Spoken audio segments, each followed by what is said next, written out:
Minnesota's last survivor of the Bataan Death March passed away on the 4th of July.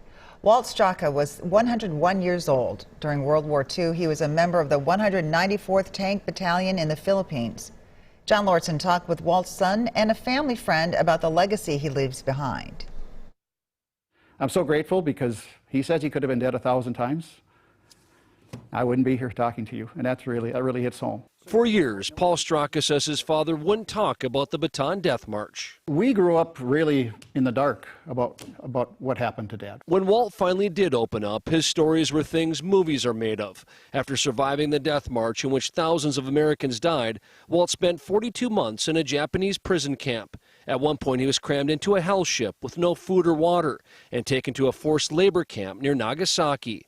Through it all, he relied on his faith and his scrappiness to survive. The siren sound, all the guards, they all scattered when the siren sounded. He said, I'm not going anywhere. He says, I knew where they had their lunch, though. He says, I had the best lunch I had in 3 months.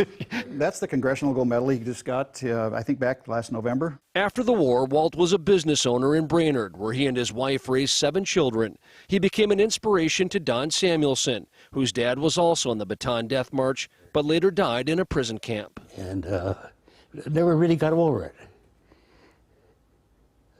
Yet I was proud. Proud because of the stories Walt would tell him. He never let Don forget what his dad and their fellow soldiers went through. He was just a great guy, strong, strong-willed, and said it like it was. Walt may be the last of his kind, but the sacrifices made will never be forgotten. It's an incredible life. It really was an incredible life. He was always a survivor. In Brainerd, John Lordson, WCCO 4 News. Walt was rescued in Nagasaki shortly after the atomic bomb was dropped on the city. He is buried at Minnesota State Veterans Cemetery near Camp Ripley.